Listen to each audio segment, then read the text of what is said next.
حي على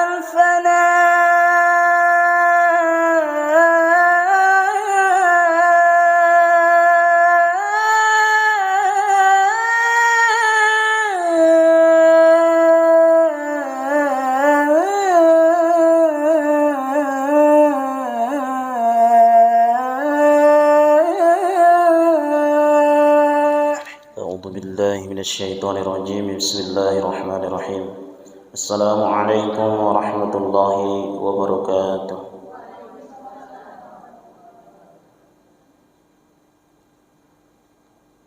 الحمد لله الحمد لله رب العالمين، وبه نستعين على أمور الدنيا والدين، وحده والصلاة والسلام على رسول الله أجمعين. أشهد أن لا إله إلا الله وأشهد أن محمد عبده ورسوله. اللهم صل على سيدنا محمد وعلى آل سيدنا محمد. قال الله تعالى في القرآن الكريم: أعوذ بالله من الشيطان الرجيم. بسم الله الرحمن الرحيم. يا أيها الذين آمنوا اتقوا الله حق تقاته ولا تموتن إلا وأنتم مسلمون.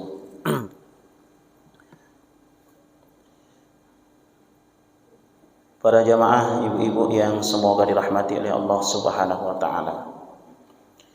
Bersyukur kita kepada Allah Subhanahu wa taala atas segala limpahan rahmat dan karunia yang Allah Subhanahu wa taala berikan kepada kita sehingga kita bisa hadir di masjid ini dalam rangka bermajelis ilmu. Mudah-mudahan Allah Subhanahu wa taala memberikan pemahaman kepada kita, dan mudah-mudahan Allah Subhanahu wa taala mempermudah jalan kita menuju surganya Allah Subhanahu wa taala. Yang kedua, kita memperbanyak selawat ke baginda Nabi Muhammad sallallahu alaihi wasallam. Allahumma salli ala Sayyidina Muhammad wa ala ali Sayyidina Muhammad. Mudah-mudahan kelak kita semua mendapatkan syafaat dari Nabi Muhammad sallallahu alaihi wasallam. Serta kita ucapkan juga salam. Assalamualaikum ya Rasulullah. Para ibu jamaah yang semoga dirahmati oleh Allah Subhanahu wa taala.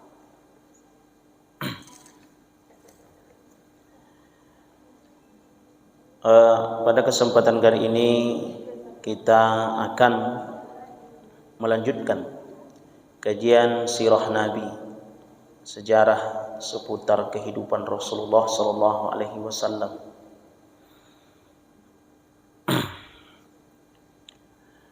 Di mana kita membahas serta membaca kisah-kisah tentang kehidupan Rasulullah sallallahu alaihi wasallam.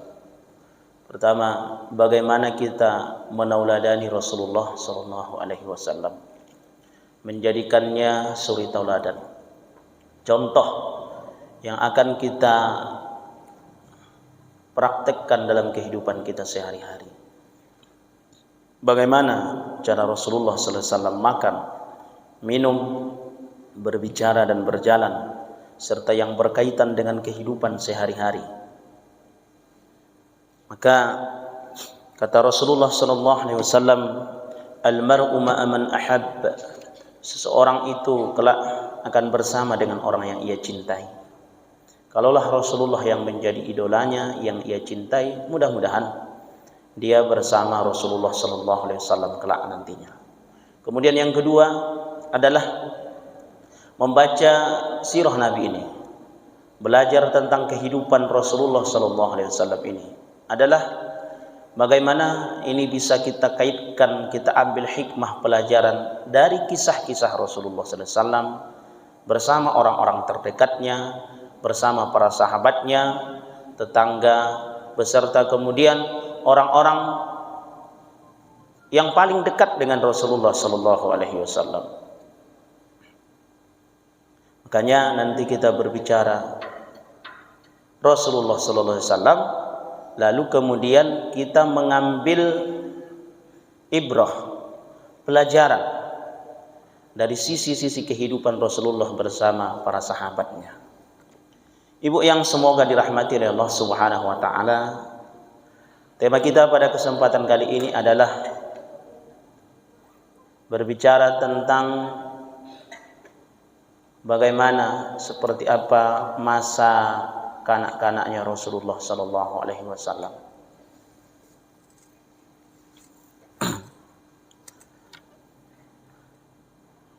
Karena Rasulullah sallallahu alaihi wasallam adalah orang yang istimewa, berbeda dengan orang lain. Maka dalam kitab Majma' As-Sawahid, yasubbu fil yaumis sabas sanah, Nabi itu, yakni Rasulullah, masa kecilnya itu berbeda dengan kebanyakan orang, berbeda dengan kelazimannya orang lain. Itu masa kecil Rasulullah sallallahu alaihi wasallam. Ibu masih ingat kemarin wanita yang dekat dengan Rasulullah, ada beberapa yang kita catat. Wanita-wanita yang dekat dengan Rasulullah, yang mengasuh Rasulullah sallallahu alaihi wasallam. Kemudian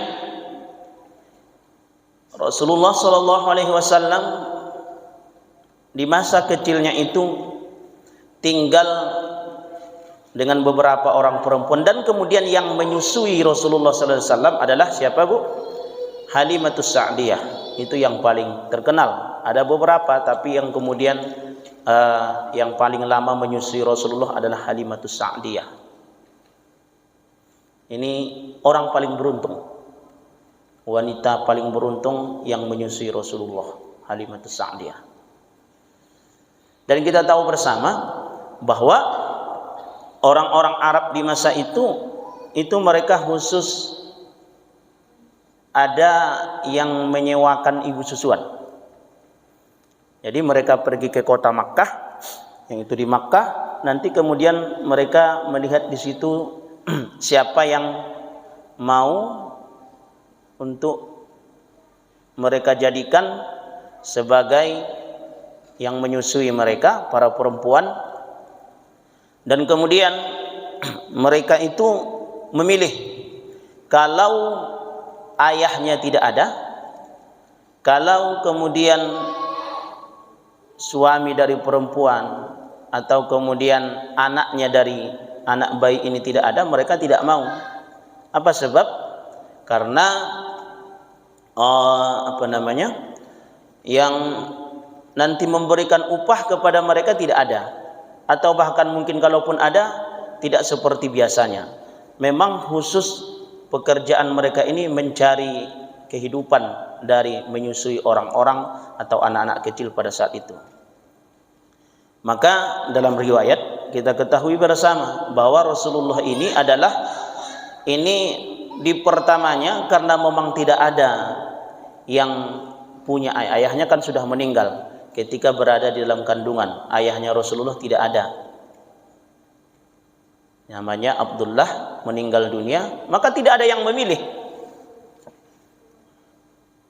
maka Halimatus Sa'diyah lah yang memilihnya untuk dijadikan, di mana Halimatus Sa'diyah menyusui Rasulullah. Harapan Halimatus Sa'diyah itu apa? Dia berkata kepada suaminya, biarlah, karena kita sudah pergi ke Makkah, maka kemudian tidak ada yang bisa kita bawa, maka mudah-mudahan anak ini sungguh sangat menyenangkan hati ketika saya melihatnya. Mudah-mudahan ketika nanti anak ini kita bawa menjadi keberkahan bagi kita. Jadi ibu coba lihat kalimatnya Halimatus Sa'diyah itu adalah dia mengharapkan keberkahan ketika menyusui Rasulullah, dan dia tidak tahu sesudah itu nanti dia akan menjadi seorang Rasul. Maka kemudian ibu yang dirahmati Allah Subhanahu wa taala, mereka akan bawa unta, lalu dibawa Rasulullah yang di masa kecilnya. Maka kemudian perempuan-perempuan yang tadi ikut bersama Halimatus Sa'diyah, yang bersama dengan mereka itu, mereka sudah duluan karena mereka sudah mendapatkan bayi untuk disusui. Maka tinggal Halimatus Sa'diyah dalam jarak yang cukup jauh. Maka kemudian Halimatus Sa'diyah dibawanya Rasulullah tiba-tiba sampai kemudian melewati perjalanan perempuan-perempuan yang duluan daripada Halimatus Sa'diyah.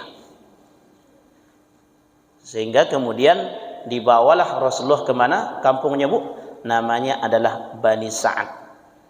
Di Bani Sa'ad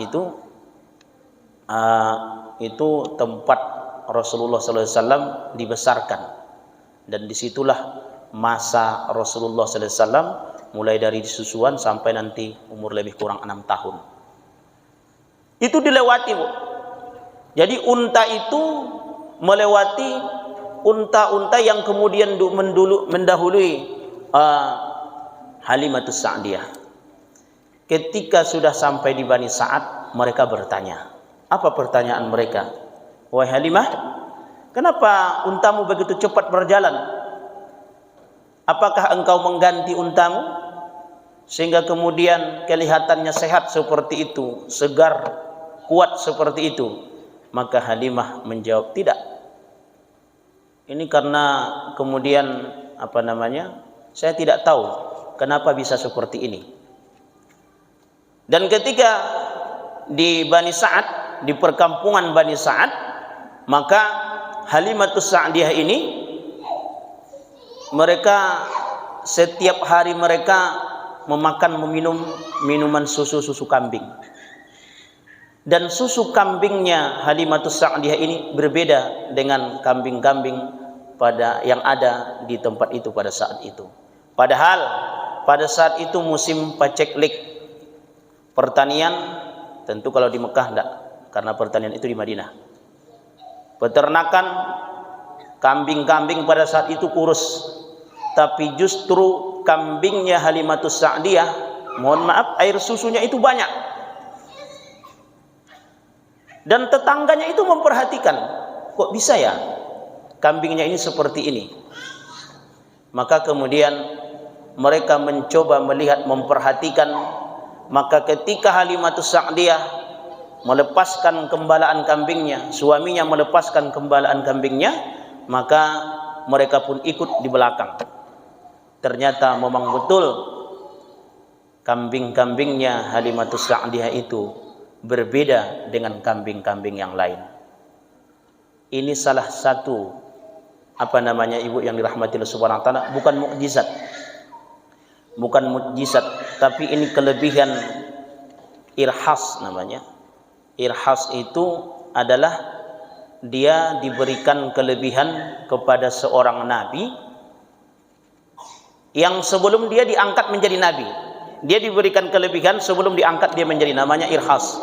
Sebagaimana Nabi Musa kan, ketika dia dihanyutkan di Sungai Nil, wa auhayna ila ummi Musa an ardihi fa idza khifti alaihi fa'alqihi fil yammi wa la takhafi wa la tahzani.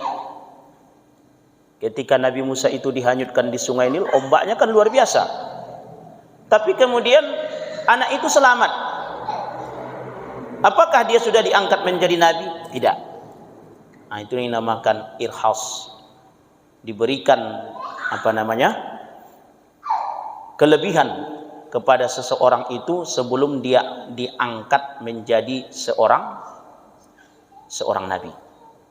Dan itu terjadi kepada para ulama juga, itu ada kelebihan-kelebihan tertentu. Umar bin Abdul Aziz itu,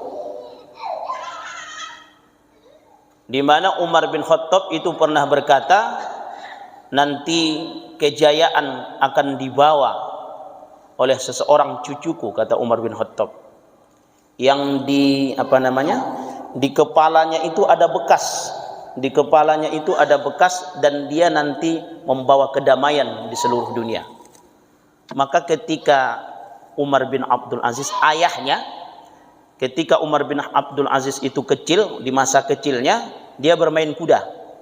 Maka kemudian kuda itu menerjang kepalanya Umar bin Abdul Aziz.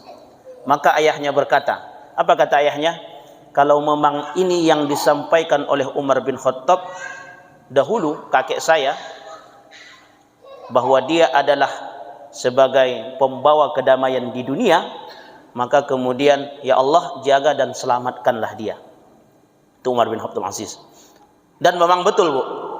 Sepanjang sejarah dunia, kata Rasulullah sallallahu alaihi wasallam dalam hadis apa? Dalam setiap 100 tahun itu akan ada mujaddid. Setiap 100 tahun, tapi tahun apa, Bu? Tahun Hijriyah ya. Setiap 100 tahun itu ada mujaddid, sang pembaharu. Maka ulama sepakat yang menjadi pembaharu di masa Umar bin Abdul Aziz itu adalah Umar bin Abdul Aziz. Dalam 100 tahun itu. Dan memang betul, luar biasa kan, kejayaan susah untuk mencari seseorang mustahik zakat di masa Umar bin Abdul Aziz itu. Karena memang di samping syariat Islam tegak, dan itu tidak terlepas juga dari kesadaran masyarakat pada saat itu. Jadi masyarakatnya sadar, pemimpinnya juga nyadar. Ini kalau kita ingin capai kejayaan itu, duanya harus sampai, Bu. Masyarakatnya nyadar, pemimpinnya nyadar. Ini kan kita enggak, masyarakat tak nyadar, pemimpin tak nyadar. Nah, jadi payah kita. Melihat seorang muslim itu mudah. Begitu dia berjalan, di mana dia meludah. Begitu dia berjalan, di mana dia membuang sampah. Akan kelihatan. Kalau dia buang sampah tepat di tempat sampah, itu muslim yang baik.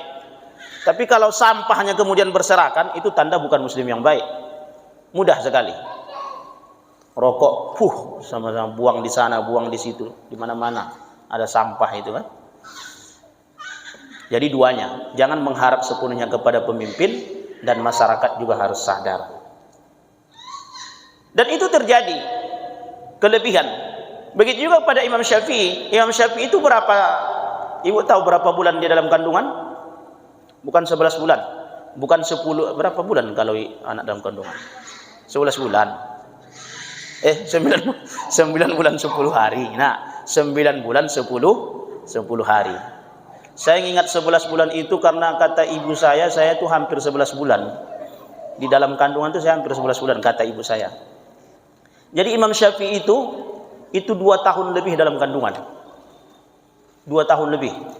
Insyaallah. Dan para ulama juga sepakat, termasuk gurunya Imam Syafi'i, namanya adalah Nafisatul Ilmi. Ini perempuan cerdasnya Masya Allah, Nafisatul Ilmi.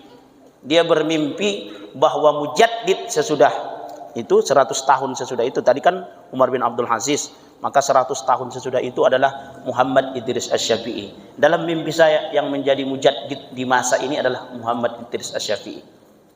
Semua keutamaan itu di Imam 4 mazhab itu ada. Kita kembali kepada pelajaran tadi, di mana Rasulullah SAW diasuh di Bani Sa'ad ketika sudah berumur 2 tahun.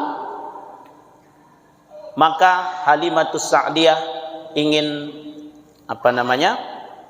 dia berikanlah kepada ibundanya Rasulullah SAW, Aminah, karena umur menyusui itu berapa tahun, Bu? Waktu menyusui itu 2 tahun. Wal walidatu yurdi'na auladahunna haulaini kamilaini, yaitu 2 tahun. Jadi jangan setahun, Bu. Kalau setahun, ada kadang ibu-ibu itu tak mau dia menyusui anaknya. Nanti berkurang kecantikan saya, padahal enggak. Maka dikasihnya susunya susu sapi. Maka begitu anaknya besar, kelakuannya seperti itulah, Bu. Air susu ibu berapa? 2 tahun. Jangan takut ibu tidak cantik. Padahal ya banyak. Kalau seorang ibu itu tak mau menyusui, penyakit akan bermunculan, termasuk kanker payudara katanya. Wallahu a'lam. Jadi 2 tahun. Rasulullah SAW dibawa ke ibundanya Aminah, maka sesungguhnya Halimatus Sa'diyah masih ingin mengasuh Rasulullah SAW. Maka karena kondisi penyakit banyak di kota Mekah, maka ibundanya Rasulullah mengizinkan dibawa kembali oleh Halimatus Sa'diyah. Dan itu keberkahan yang didapatkan di kampung Bani Sa'ad itu luar biasa. Dan kampung yang paling sehat itu pada saat itu di Bani Sa'ad. Kita kalau kampung paling sehat di mana? Ya, mungkin di Sumber kan cuacanya sejuk, ya kan? Sumbar itu mungkin saya mengira mungkin aja, bisa jadi itu sehat di sana. Tapi di perkampungannya, kalau sudah banyak polusi seperti ini, maka akan sangat berbeda dengan perkampungan yang ada di pedalaman yang sangat jauh dari polusi. Itu Bani Sa'ad itu posisinya seperti itu, sehat di situ. Maka Rasulullah SAW memang sehat, sehingga dalam sejarah berapa kali Rasulullah SAW sakit? Berapa kali? 2 kali cuma Rasulullah SAW sakit. Kalau kita sebentar-bentar sakit, banyak penyakit. Jadi keberkahan yang didapatkan oleh Halimatus Sa'diyah selama dia mengasuh Rasulullah SAW, sungguh itu sangat banyak, dan itu dijelaskan dalam berbagai macam kitab para ulama. Kenapa? Karena memang yang diasuh ini bukan orang biasa. Dia manusia biasa, tapi bukan berarti manusia biasa seperti kita ini. Artinya manusia biasa tak boleh dituhankan. Itulah Rasulullah. Dan niat awal Halimatus Sa'diyah itu apa? Keberkahan. Itu yang dicari itu, Bu. Bagaimana hidup kita ini menjadi berkah? Untuk apa banyak kalau tidak berkah? Tapi kalau boleh minta banyak berkah gitu kan. Tapi untuk apa banyak kalau tidak berkah? Kebunnya banyak, sawitnya banyak, kaplingan rumahnya banyak, kaplingan tanahnya banyak, mobilnya banyak, tapi tak membawa keberkahan. Kata orang sekarang, Bu, kalau orang-orang dahulu itu kalau makan, tanda orang miskin, dahulu orang miskin makan ubi, makan talas, makan singkong. Ubi singkong sama ya. Itu orang miskin dahulu. Kalau sekarang enggak. Orang miskin sekarang, orang kaya sekarang justru makan itu dia, makan talas, makan ubi dan lain sebagainya. Kenapa? Banyak penyakit. Nanti kalau makan ini kena penyakit ini, penyakit itu. Maka disitulah pentingnya berkah. Berkah itu tidak identik dengan banyak. Nggak identik dengan banyak. Ada yang sedikit berkah, nggak pernah sakit. Ada orang banyak, tapi kemudian sakitnya kemana-mana, berobatnya kemana-mana, sehingga kemudian mengeluarkan biaya yang sangat banyak. Maka disitulah pentingnya berkah itu. Kita berharap rezeki yang diberikan Allah kepada kita itu adalah rezeki yang halal dan berkah, dan kita tidak terkait dengan sesuatu yang haram. Inilah Allahumma akfini bihalalika an haramik wa aghnini bifadlika amman siwak. Kita dicukupkan dengan yang halal, karena kalau sudah yang haram itu maka kemudian akan ada keberkahan. Sedangkan yang subuhat saja itu seharusnya dijauhi. Yang subuhat, Bu, tahu Bu, subuhat itu remang-remang antara yang halal dengan yang haram. Seorang muslim itu dalam hadis riwayat Bukhari Muslim dalam kitab Arba'in, bahwasanya tanda muslim itu baik, dia mampu meninggalkan yang subuhat. Kalau dia sudah mampu meninggalkan yang subuhat, maka kemudian otomatis dia akan mampu meninggalkan yang haram. Makanya semuanya harus diilmui. Mau ngapain kita? Mau berdagang harus punya ilmu, agar tidak bercampur yang kita jual dalam perdagangan kita dengan sesuatu yang haram. Maka kata Umar bin Khattab, la yabi' fi sukina hadza illa memfakih wa illa akala riba radiyan aba. Jangan berjualan di pasar kami, itu kata Umar bin Khattab. Jangan berjualan di pasar kami kalau belum tahu, belum pandai dia ilmu fikih tentang apa? Muamalat, fikih jual beli. Umar bin Khattab itu melarang orang berjual beli kalau dia belum paham fikih buyu', fiqhul buyu'. Apa itu fikih jual beli? Makanya terkadang kita tak sengaja bercampur juga itu, dipoles sedikit gitu. Maka kemudian ada zakat. Zakat itu salah satunya membersihkan itu, membersihkan yang kita tidak sengaja, bukan yang sengaja. Kalau sengaja sudah jelas, kalau menipu ya sudah jelas. Kan kita nggak tahu keseharian kita, mungkin tak sengaja barang kita katakan bagus, ternyata kualitasnya sedikit berkurang gitu kan, turun gitu. Nah, itu zakat itu membersihkannya. Tapi kalau yang disengaja, sengaja menipu, itu jelas keharamannya. Nah, itu yang kita makan setiap hari. maka kemudian tertolak doa. Maka hidup itu berkah, mencari ridho Allah Subhanahu wa taala karena mengharapkan ridho tadi, maka kemudian perbaiki semuanya. Niat kita, sistem keseharian kita, bagaimana ayah atau kemudian suami kita kalau dia pergi keluar sana, jangan senang dulu dengan uang yang banyak ketika dia sampai ke rumah. Tanya dulu, ini dari mana dapatnya? Supaya apa? Supaya berkah. Maka ibu yang dirahmati Allah Subhanahu wa taala, saya melihat ibu pernah tidak mendengar satu kisah yang bernama Hatim Al-Asam? Pernah dengar, Bu? Hatim Al-Asam. Hatim Al-Asam ini ulama di masanya. Jadi Hatim Al-Asam ini ada seorang perempuan yang datang kepada dia bertanya. Karena dia ulama besar, maka tempat bertanya orang kepada dia. Ketika perempuan ini bertanya di depan dia, maka kemudian tentang permasalahan hukum, maka kemudian perempuan ini tak sengaja dia buang angin. Dia buang angin, Bu. Hatim. Maka kemudian memerah muka perempuan itu.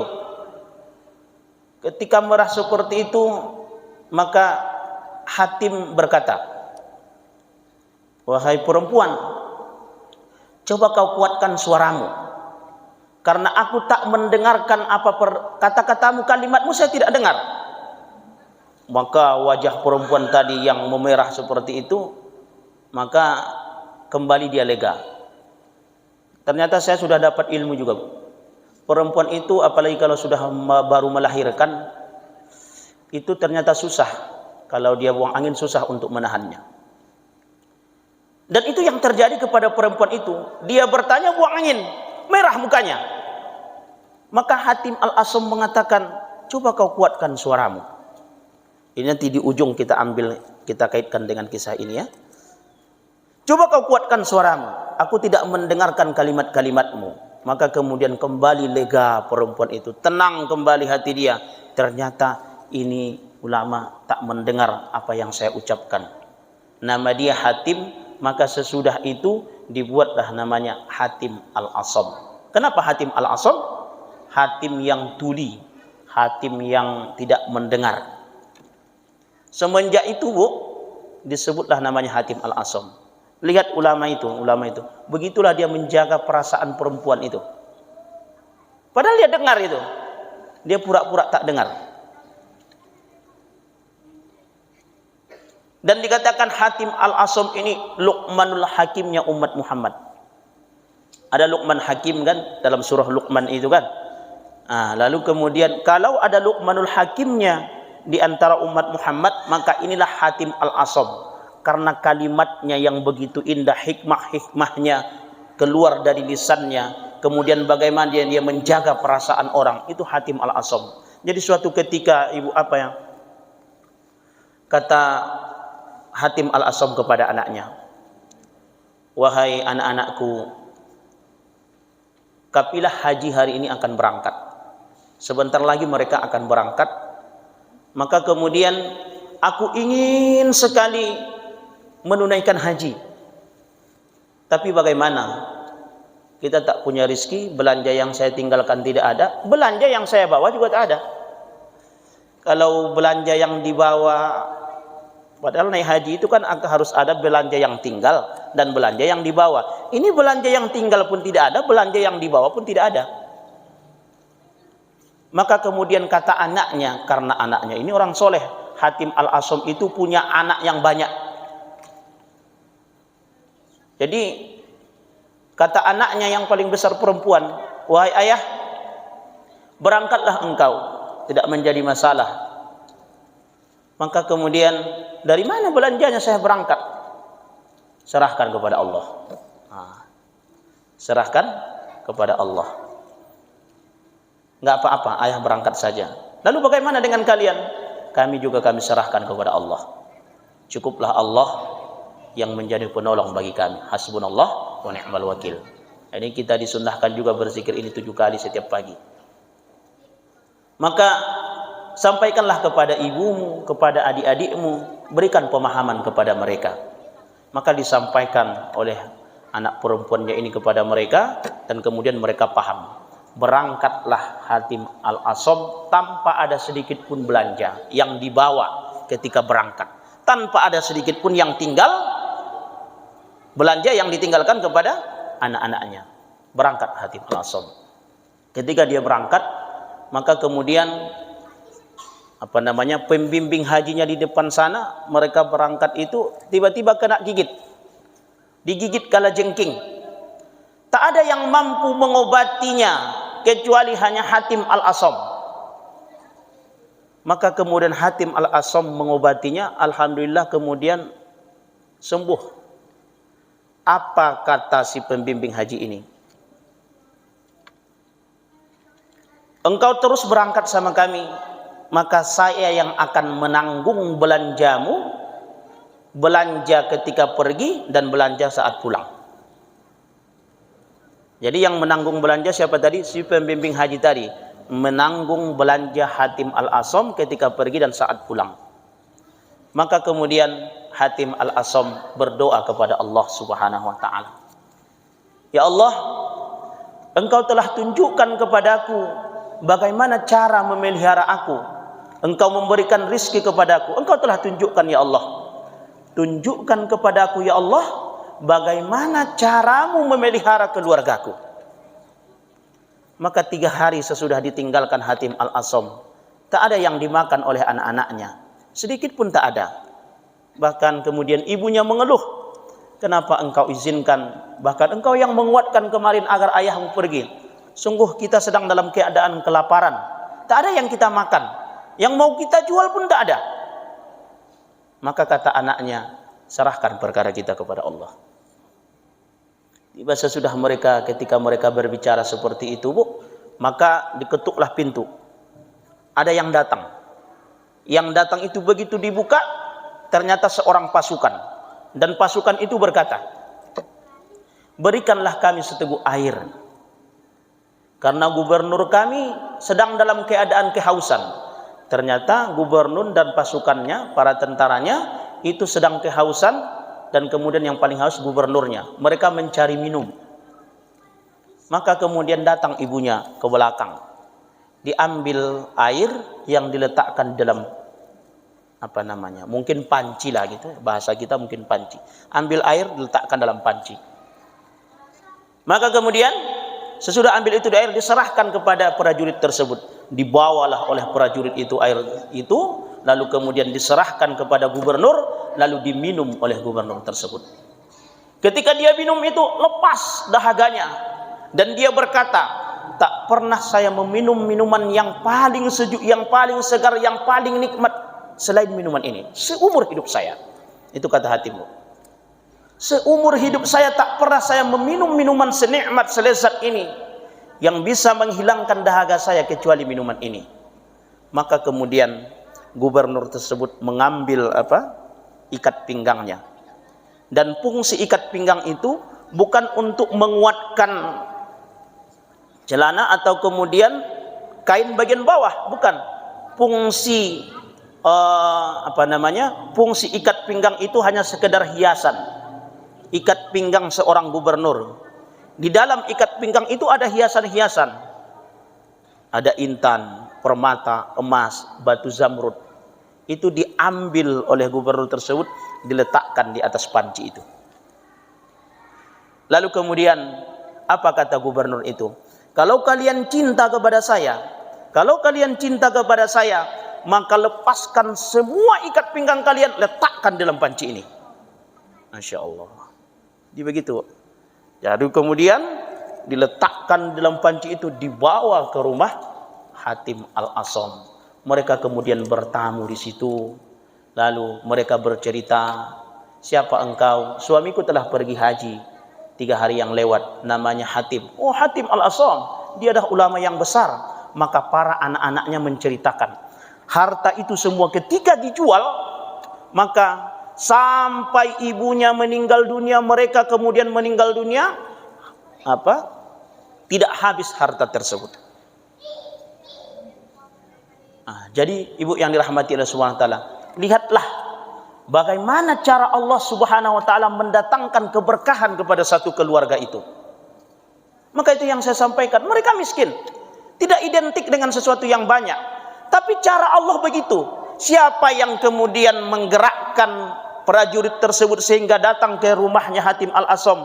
Siapa yang kemudian melepaskan dahaga seorang gubernur itu? Siapa yang menggerakkan hati gubernur mengambil ikat pinggang itu? Sehingga kemudian seumur hidup mereka tak kurang dengan belanja. Itu berkah tuh. Berkah dari orang-orang yang soleh. Maka yang kita minta adalah keberkahan dalam setiap rezeki yang Allah berikan kepada kita itu. Maka inilah tadi seperti yang kita sampaikan, bahwa yang diinginkan Halimatus Sa'diyah itu bukan banyak jumlahnya, tapi keberkahan. Masya Allah. Ibu yang semoga dirahmati Allah Subhanahu wa taala, maka dalam hal ini kita tidak, yang kita minta itu bukan hanya sekedar banyak, tapi kemudian keberkahan kepada anak-anak kita. Dan kita berdoa kepada Allah, mudah-mudahan anak-anak kita ini menjadi anak-anak yang soleh dan solehah nantinya, dan kita berharap mereka bisa membanggakan kita di dunia dan di akhirat. Ibu yang dirahmati Allah Subhanahu wa taala, umur 6 tahun Rasulullah sallallahu alaihi wasallam lalu kemudian dikembalikan kepada pangkuan ibunya Aminah. Lalu saat umur 6 tahun itu ketika mereka ziarah, maka kemudian disitulah tidak begitu lama maka wafatlah ibunda Rasulullah sallallahu alaihi wasallam. Dan kita tahu bersama bahwasanya di daerah tersebut, di Bani Sa'ad itu, nanti kalau ibu pergi kemana, mudah-mudahan disampaikan haji atau umroh, kalau bisa sampaikan kepada mutawwibnya itu, pembimbingnya itu, datang ke tempat Bani Sa'ad itu, dan bisa nanti berkunjung di sana, dan di situ tahu, oh disinilah Rasulullah sallallahu alaihi wasallam dibesarkan dalam keadaan kondisinya sangat menyejukkan sekali, sehingga kemudian Rasulullah sallallahu alaihi wasallam itu menjadi itu satu contoh bagi kita bahwa Rasulullah itu juga ternyata di samping di masa kecilnya adalah masa yang kemudian kehidupannya sehat, dan satu ajaran yang diajarkan oleh Rasulullah sallallahu alaihi wasallam kepada kita ibu, apa itu? Kalau seorang bayi itu ketika lahir ada proses tahnik. Tahnik tahu ya Bu ya? Tahnik itu saya pernah ikut seminar awal-awal tahun 2011, 2012 saya ke Pekanbaru. Yang mengisi seminar itu adalah Jerry de Grey. Jerry de Grey ini mantan pilot Amerika, dan dia mengisi di Masjid Agung An-Nur. Kata beliau, Jerry de Grey ini, karena memang dalam dunia kedokteran pun ini berbeda pendapat, ikhtilaf lah bahasanya, tentang vaksin, imunisasi kepada seorang anak bayi. Kata Jerry de Grey, mantan pilot Amerika di Masjid Agung An-Nur waktu itu, salah satu untuk melumpuhkan otak anak umat Islam adalah dengan cara imunisasi. Ini mohon maaf Bu ya, yang ibu dokter, memang kalau kita lihat seorang dokter pun mereka berbeda pendapat. Kata dokter enggak betul, itu hanya fitnah saja. Tapi dokter juga berbicara ini berbahaya. Makanya anak saya enggak saya imunisasi Bu. Ada tahnik, itu lebih dahsyat. Tahnik itu kurma dilumatkan lalu kemudian diletakkan di langit-langitnya. Insya Allah. Dan ya biasalah anak kalau sakit ya sakit sebagai seorang anak biasa saja. Maksud saya ada yang sudah diamalkan oleh Rasulullah dahulu, yaitu proses tahnik, sehingga kemudian bayi itu menjadi sehat, anak itu sehat, kebal ya, daya tahan tubuhnya kuat. Dan sehingga kemudian Rasulullah itu dia tadi cuman 2 kali seumur hidupnya sakit. Pertama ketika Rasulullah SAW diracun dan disihir. Rasulullah kan pernah disihir, Bu. Di mana bagian dari rambut Rasulullah itu diambil dalam beberapa sejarah, termasuk hadis ini diriwayatkan oleh Imam Bukhari. Bagian dari rambut Rasulullah SAW itu diambil, lalu kemudian diikat dengan 11 ikatan. Diikat dengan 11 ikatan, dimasukkan ke dalam sumur yang paling tua, lalu kemudian ditimpa dengan batu. Sehingga Rasulullah SAW, apa bahasanya ya? Ya sihir itu, ya Rasulullah orang soleh. Artinya Allah Subhanahu wa taala menghendaki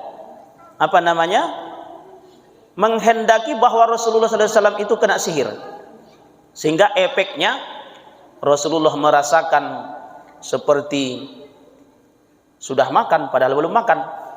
Rasulullah SAW merasakan seperti sudah berhubungan suami istri padahal belum berhubungan suami istri. Maka ibu-ibu, mohon maaf ya, kalau ada suami-suami dalam artian yang kemudian dia mempunyai penyakit seperti ini sehingga jarang berhubungan suami istri, maka kemudian bisa jadi kemungkinan dia ini kena sihir, bisa jadi, maka harus diobati. Maka ibu-ibu kalau sudah mau maghrib, semua pakaian-pakaian kita diangkat, Bu. Jangan dibiarkan pakaian itu di luar, tidak boleh. Apalagi perempuan itu ada penyakit ain, itu berbahaya. Mohon maaf, pakaian bagian dalam perempuan itu tidak boleh dijemur dalam keadaan nampak terlihat seperti itu, tidak boleh. Ini perempuan banyak yang tidak tahu ini. Kan ada jemuran kita itu, ya kan? Jemuran kita itu, kalaupun mau menjemur itu letak di tengah. Bagian pakaian dalam perempuan. Jangan sampai terlihat oleh laki-laki. Terkadang dibiarkan saja begitu. Ada penyakit ain di situ. Terkadang anak-anak kita bahkan masih masa dalam kandungan, begitu di USG datang ke seorang dokter, alhamdulillah ya, anak kami mungkin laki-laki, lalu diupload ke internet. Kalau ada penyakit ain, itu berbahaya. Terkadang anak-anak itu baru lahir langsung kemudian diupload ke internet. Sungguh itu tidak baik dan itu akan menimbulkan penyakit ain. Tidak boleh itu. Kembali kepada Rasulullah tadi, maka Rasulullah diizinkan oleh Allah Subhanahu wa taala kena sihir tersebut. Seorang Yahudi yang menyihir Rasulullah sallallahu alaihi wasallam. Maka kemudian datang malaikat Jibril menyampaikan kepada Rasulullah membaca surah Ma'udzatain. Apa itu?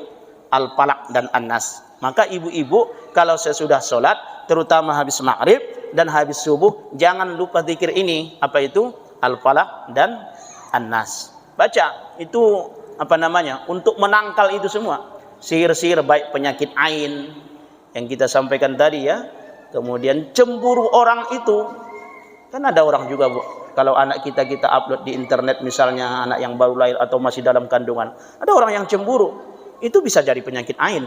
Orang yang nggak punya anak bagaimana? Ya sudah, syukuri saja dalam bentuk apapun rezeki yang diberikan Allah. Tak perlu harus kemudian berlebihan. Apalagi seperti yang kita sampaikan tadi, di dunia internet itu luar biasa. Jadi itulah Rasulullah SAW yang pertama kali sakit. Yang kedua, Rasulullah sakit itu kapan? Ketika Rasulullah SAW ingin, waktu di masa Rasulullah ingin meninggal dunia. Rasulullah diracun oleh seorang perempuan. Karena sesudah penaklukan Benteng Khaybar penaklukannya tahun yang keberapa, Bu? Tahun yang ke-7. Di situ penaklukan Benteng Khaybar. Maka kemudian Rasulullah sallallahu alaihi wasallam disuguhkan oleh seorang wanita makanan dari paha kambing. Nah, jadi bagian dari kambing itu yang paling disukai Rasulullah sallallahu alaihi wasallam itu adalah apa? Pahanya. Kalau kita kan beda, bukan kita, saya lah gitu kan. Kalau saya beda, kepalanya suka, apalagi pahanya juga suka, sayapnya juga suka semua. Apalagi kambing itu ya Masya Allah, itu manfaatnya luar biasa. Jadi kalau dikatakan kambing itu naik darah tinggi itu nggak betul. Kalau saya makan naik darah tinggi saya. Jadi luar biasa. Cuman kambing ini kalau terlalu banyak dimakan tidak bagus untuk mata. Tidak bagus untuk mata ya Bu ya. Mata pencaharian. Nah, itu tidak bagus. Apalagi 200 sekilo kan. Nah, itu tidak bagus. Tapi manfaat kambing ini luar biasa. Masya Allah. Kok bisa naik darah tinggi? Mungkin cara pengolahan kata orang wallahu a'lam. Tapi secara tidak langsung cengkeh, lengkuas, apalagi alas, serai, itu semua sudah menetralisirnya. Ya Bu ya. Nah, ibu-ibu pahamlah itu. Sehingga kemudian Rasulullah itu sehat. Dan efek dari racun yang dimakan oleh Rasulullah sallallahu alaihi wasallam itu, karena begitu hadiah diberikan, itu yang makan sahabat dulu, baru Rasulullah. Jadi begitu dimakan sahabat, kelihatannya aman-aman saja, nggak ada racun. Tapi begitu dimakan, kemudian Rasulullah ikut makan. Tak lama sesudah itu, maka sahabat itu mati di tempat, meninggal dunia di tempat. Efek dari racun yang kemudian diberikan oleh orang perempuan wanita Yahudi itu. Dan racun yang diberikan itu racun paling dahsyat, paling ganas. Maka 3 tahun sesudah itu baru Rasulullah merasakan efek dari racun itu. Ketika ingin wafat Rasulullah, ini efek dari racun yang disuguhkan oleh wanita tersebut kepada saya dahulu. Itulah waktu Rasulullah SAW sakit. Satu, ketika kemudian disihir tadi karena diizinkan Allah. Yang kedua, karena racun tersebut. 3 tahun sahabat tadi langsung wafat, meninggal dunia. Begitu makan, Rasulullah masih 3 tahun sesudah itu baru Rasulullah SAW merasakan sakitnya, sehingga kemudian meninggal dunia. Masya Allah, maka sehat sekali Rasulullah itu. Kalau dibanding dengan kita, jauh sekali. Dan ternyata ibu-ibu yang dirahmati Allah Subhanahu wa taala, saya sedikit berbicara masalah kesehatan ini. Nanti kalau ada dokter tolong diluruskan. Dan itu ternyata luar biasa. Ibu kalau nonton ceramahnya Dr. Zaidul Akbar, itu bagus. Saya kemarin baru beli bukunya. Buku Dr. Zaidul Akbar. Itu bagaimana dia menceritakan ternyata yang ada di sekeliling kita ini Masya Allah, ada manfaatnya semua. Cuman kalau diamalkan apa yang disampaikan oleh Dr. Zaidul Akbar kayaknya payah. Nggak makan nasi.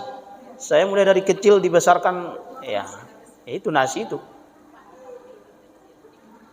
Nah, itu bagus bukunya Bu. Ibu beli itu. Buku tentang Dr. Zaidul Akbar. Bagaimana kemudian dia menceritakan manfaat dari akar-akaran gitu kan, akar ilalang, kemudian manfaat dari daun-daun kulit manis dan lain sebagainya, serai dan sebagainya. Itu luar biasa. Bagus sekali untuk ibu-ibu ya. Dan kemudian semuanya itu dikaitkan dengan madu. Dan itu ternyata jelas. Tsumma kuli min kulli tsamarati fasluki subula rabbiki zulula yakhruju min butuniha min syarabin mukhtaliful wanhu fa huwa syifaa'un linnas inna fi dzalika laayatan liqaumin yatafakkarun. Pada madu itu, madu tumbuh-tumbuhan, itu masuk semua tuh Bu. Buah-buahan, tumbuh-tumbuhan, cengkeh, lada, kemudian serai, lengkuas, itu udah masuk semua di situ. Karena secara umum nggak disebutkan secara detail ini enggak gitu kan. Tapi madu, semua obat itu yang saya baca dalam buku tersebut selalu dikaitkan dengan madu. Itu Masya Allah Bu. Dan kemudian daripada coba tanya ke dokter ibu-ibu, obat yang diberikan berupa pil itu manfaatnya hanya sekedar. Kalau mereka memilih, sebenarnya lebih memilih pengobatan secara alami. Itu ibu kan yang punya halaman, silahkan tanam di depan rumah. Itu banyak manfaat-manfaat. Ibu nanti tengoklah di internet ya. Itu luar biasa. Dan ternyata ulama-ulama dahulu itu ternyata mereka paham juga tentang ilmu kedokteran. Imam Syafi'i itu paham tentang ilmu kedokteran. Paham sekali dia. Ada seseorang yang datang kepada Imam Syafi'i, lalu kemudian tabiblah dokter. Begitu disentuh oleh dokter tersebut, Imam Syafi'i tertawa. Tertawanya Imam Syafi'i jangan bedakan samakan dengan kita. Kalau tertawa kita mungkin cemeh, tapi tertawanya Imam Syafi'i itu dia menunjukkan bahwa dia paham tentang ilmu kedokteran. Dia ini dokter ini lebih banyak penyakitnya daripada saya, kata Imam Syafi'i. Tapi dalam arti bukan merendahkan ini. Jadi orang yang berilmu boleh dia nampakkan ilmunya agar kemudian orang yang tak berilmu ya tidak terangkat di permukaan. Imam Syafi'i itu paham. Bahkan Imam Syafi'i itu belajar ilmu kedokteran berbulan-bulan ke satu daerah minta izin kepada ibunya. Imam Syafi'i itu punya penyakit, dia sudah tahu penyakit dia, cuman yang didiagnosa oleh dokternya salah. Dia itu penyakit ambeien. Imam Syafi'i itu punya penyakit ambeien, susah buang air besar. Sehingga kemudian mohon maaf sampai kemudian berdarah. Dan itu membawa dia sampai wafat. Dan memang wajar. Imam Syafi'i itu setiap hari ngajar. Umur 12 tahun sudah menjadi tenaga pengajar di mana? Di Makkah, Madinah. Umur 12 tahun. Dan dia duduk terus, pekerjaannya duduk. Duduk. Dan itu duduknya duduk ilmu. Belajar, kemudian diskusi. Bahkan malamnya dalam sejarah yang kemudian terkenal itu, Imam Syafi'i itu sedikit sekali tidur, sehingga kemudian dia mampu menuntaskan berbagai macam masalah-masalah hukum. Itu Imam Syafi'i. Jadi sedikit bergeraknya karena kemudian dia sibuk dengan ilmu, duduk terus sehingga kemudian wajar darahnya kurang jalan sehingga kemudian dia punya penyakit ambeien. Dan itu ulama. Dan Imam Ahmad bin Hanbal juga paham tentang ilmu kedokteran. Ada kan istilah dalam dalam istilah fikih itu karahatut tanzih atau ma'ruh lit tanzih, kemudian ma'ruh lit tahrim. Itu Imam Ahmad bin Hanbal membagi dua itu. Ma'ruh itu dibagi dua, ma'ruh lit tanzih dan kemudian ma'ruh lit tahrim. Imam Syafi'i itu membagi dua juga. Imam Ahmad bin Hanbal itu memakruhkan makan makanan yang panas. Memakruhkan makan makanan yang panas. Makruhnya bahkan makruh lit tahrim. Nah itu Bu. Makruh yang sangat dekat kepada keharaman, tapi bukan berarti haram. Saya pernah diskusi, saya tidak sebut namanya karena saya khawatir kalau saya sebut namanya Ibu tahu. Saya sebut namanya, Ibu tahu tentang bapak ini, tapi dia paham tentang ilmu, banyak sedikitnya dia paham lah tentang ilmu kedokteran. Dia penyakitnya penyakit gula. Saya tanya apa penyebabnya? Nah, disampaikanlah. Termasuklah diantaranya adalah memakan makanan yang panas. Memakan makanan yang panas itu ternyata membuat penyakit gula katanya, menyebabkan penyakit gula. Kaitkan dengan Imam Ahmad bin Hanbal tadi, dia memakruhkan makanan yang panas. Enaknya itu karena panasnya itu, bukan karena, maka ditunggu dulu dingin pakai kipas ya Bu ya. Ibu kalau makan pakai kipas, dikipas dulu. Dan juga jangan dihembus. Wala yatanaffasu fil ina, jangan menghembus pada bejana, makanan tidak boleh dihembus. Dikipas. Ternyata mungkin kalau kita kaitkan, disinilah salah satu ulama itu memang paham tentang ilmu kedokteran itu paham. Ada namanya Hasan Asy-Syaibani. Ini sering saya sebut. Ibu tahu siapa Hasan Asy-Syaibani? Tahu Ibu Hasan Asy-Syaibani, Bu? Itu muridnya Imam Abu Hanifah, Imam Hanafi. Dua murid ulama Abu Hanifah itu, Abu Yusuf dan Hasan Asy-Syaibani. Dia juga berbicara tentang ilmu kedokteran. Kata Hasan Asy-Syaibani, apa kata dia? Sungguh menjadi orang gemuk itu tidak baik. Ini kan saya ini. Oh ini yang saya kayaknya nampaknya nih. Menjadi orang gemuk itu tidak baik karena dia akan rentan dengan berbagai macam penyakit. Ibu terlambat datang. Begitu dengar langsung dengar gemuk ya Bu ya.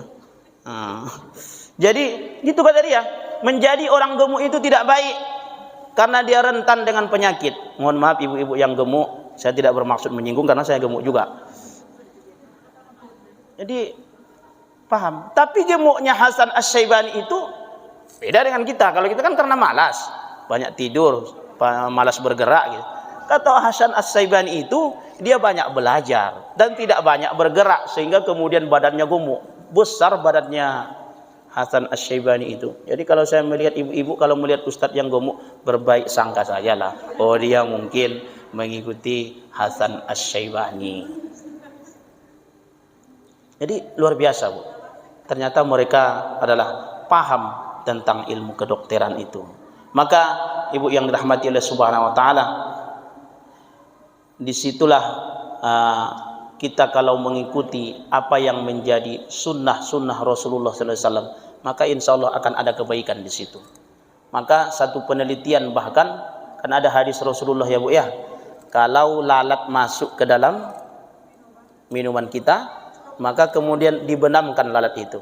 Ternyata itu sudah jadi penelitian, yang menjadi penelitian orang Indonesia, anak-anak itu menjadi juara 1 di dunia. Ternyata di salah satu sayap obatnya, di salah satu nyamuk itu sayapnya itu ada obat. Tapi nggak usah ibu cari-cari mana obatnya. Pokoknya kalau sudah masuk ke dalam makanan atau minuman kita, maka benamkan saja dia. Maka di situ ada apa? Ada obat untuk penawar penyakit yang kemudian ada pada lalat tersebut. Jadi begitulah Rasulullah Shallallahu Alaihi Wasallam. Ibu-ibu yang semoga dirahmati oleh Subhanahu Wa Taala, mungkin kita cukupkan sampai di sini dan kita ulang kembali bahwa masa kanak Rasulullah Sallallahu Alaihi Wasallam, masa kanak-kanak Rasulullah disusui 2 tahun, lalu kemudian sampai umur 4 tahun. Nah, umur 4 tahun itu nanti Rasulullah dalam hadis yang sahih itu dibawa oleh malaikat, lalu kemudian dibersihkan dadanya, dicuci bahagian yang dimana rentan akan digoda syaitan. Itu para kemudian kawan-kawannya, sahabat-sahabatnya Rasulullah di masa kecilnya itu mereka takut. Hadis itulah kemudian Halimatus Sa'diyah ingin membalikkan kembali Rasulullah umur 4 tahun itu, karena dia khawatir akan terjadi sesuatu yang tidak baik nanti kepada Rasulullah ini. Maka dibalikkan ketika berumur 4 tahun. 2 kali pencucian Rasulullah SAW dada Rasulullah. Ada beberapa penjelasan para ulama, ada yang mengatakan 3, ada yang mengatakan 2. Tapi yang 2 ini tidak ada perbedaan pendapat. Yang ketiga ini ada. Yang pertama ketika Rasulullah berumur 4 tahun, itu dicuci bagian dada Rasulullah yang rentan akan digoda oleh syaitan, dibersihkan umur 4 tahun. Yang kedua adalah ketika Rasulullah SAW Isra Mi'raj. Umur yang keberapa itu? Umur lebih kurang 50 tahun. Di Isra Mi'rajkan Rasulullah, dicuci kembali dada Rasulullah SAW oleh malaikat. Dalam hadis riwayat Bukhari Muslim, ada semacam satu tempat tempayan, lalu kemudian diletakkan di situ rohaninya Rasulullah SAW, jiwanya, dadanya Rasulullah SAW, hatinya Rasulullah SAW dibersihkan. Riwayat yang ini berbeda pendapat para ulama adalah ketika Rasulullah SAW kapan menerima wahyu yang pertama. Sebagian ulama berpendapat itu tidak ada, sebagian ulama berpendapat ada. Tapi yang paling tidak ada perbedaan, Rasulullah ketika berumur 4 tahun dan ketika berumur 50 tahun Rasulullah SAW diisrakan. Disinilah dicuci bahagian dadanya Rasulullah SAW itu. Bersihkan hati kita. Lalu kita bagaimana cara mencucinya? Enggak seperti itu cara mencucinya. Itu hanya bahagian, ya Allah alam, kita tidak tahu. Itu kehendak Allah Subhanahu wa taala. Cara mensucikan jiwa kita ini, bersihkan iri, dengki, dendam, merasa bersalah kepada orang lain. Selalu diri merasa bersalah, jangan selalu diri merasa paling benar. Maka ada beberapa buku yang menjelaskan kita kepada anak-anak kita, meskipun anak kita kecil, Bu, sering-sering kita minta maaf kepada anak kita. Begitu, Bu. Sering-sering kita minta maaf kepada anak kita. Anak-anak yang seperti ini, yang masih kecil, banyak-banyak minta maaf. Nah, saya minta maaf, Nak, ya. Saya banyak salah kepadamu, saya banyak hilaf. Maka kemudian kita minta maaf. Maka anak saya itu Aisyah, itu ibunya beberapa kali mengucapkan itu kepada Aisyah. Aisyah pun minta maaf. Dia memanggil Uma, saya minta maaf ya, Uma banyak salah sama Aisyah. Umanya pula yang banyak salah katanya. Minta maaf Umayyah, Uma banyak salah sama Aisyah katanya. Maksud saya apa? Sering sampaikan itu kepada anak. Karena anak kita ini ya kita tidak tahu. Terkadang marah, dan marah itu kepada anak itu luar biasa efeknya. Dan itu kemudian berbekas sampai kemudian dia nanti besar. Itu yang akan dibawanya.